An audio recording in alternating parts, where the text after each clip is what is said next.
Big decisions get made in small rooms. Hey, I am Chuck the Bureaucrat, and you know the Pentagon has hundreds of conference rooms, and there's big meetings going on all the time.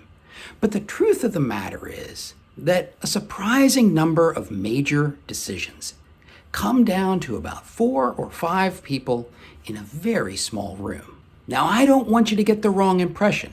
Major issues are routinely discussed in public, and stakeholders have plenty of opportunity to provide their input.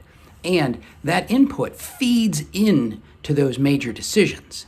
But in the fight for resources, some really hard decisions at very high levels have to be made.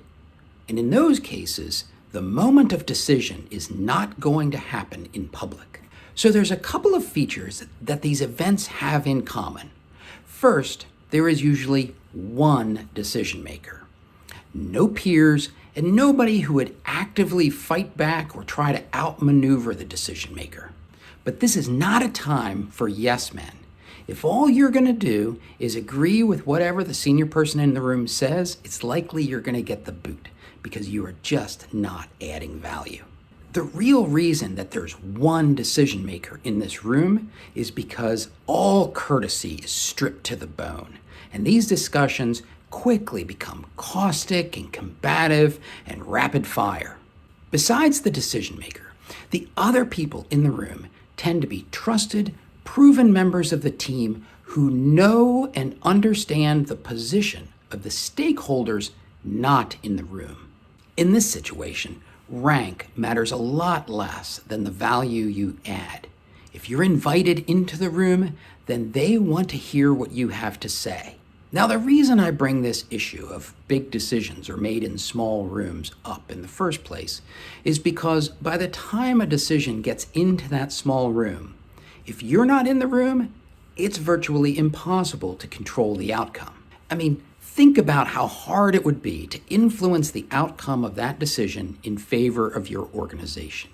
You would have to have one of your representatives on the decision maker's staff, and they would have to be trusted enough to be brought into that room. That's a tall order. And so it's important to have a strategy to prevent issues that you really care about from ending up in that small room. You want them decided before those final frantic moments of decision making. The best way to do this is to have something in writing, and the best kind of writing is something that's signed by somebody who outranks the decision maker in the room. That makes it not even an issue that's going to make it into the small room. And so you always want to have a written version of the guidance that you want some senior leader to sign off on. Do not leave it to somebody else to write that guidance. Oh, and you want hard numbers, not qualitative statements. You want to say, fund Project Calliope to $78 million. You do not want guidance that says, fund Project Calliope to appropriate levels. The next best thing that you can have is verbal guidance from a senior leader who outranks the decision maker in the small room. Now, the problem with verbal guidance is it's open to interpretation. People tend to interpret verbal instructions to their own point of view, and even the person who gave the verbal guidance has the ability to reinterpret it.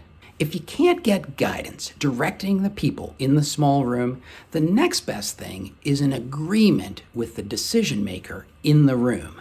Here, the best kind of agreement is some kind of quid pro quo where your organization hasn't delivered the thing that the decision maker in the small room wants.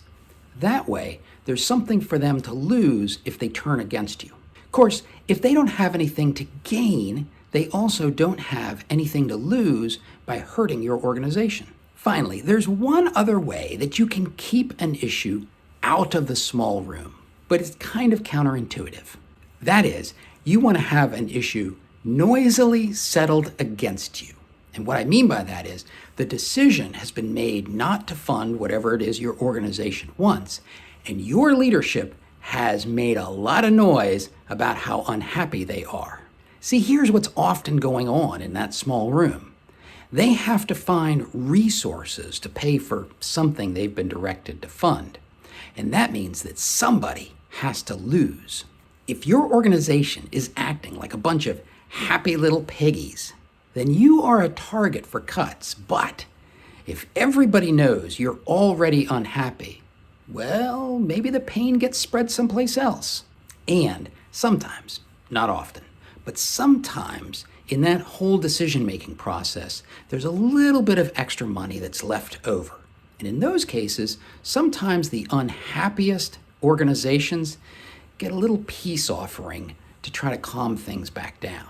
Now, whether you're in the room or outside the room, simply understanding that some major decisions are going to come down to very small groups of people helps you navigate the human terrain to get what your organization needs. Now, watch this video to see how you can generate huge benefits for your leadership and organization just by making a tiny change to how you compliment people.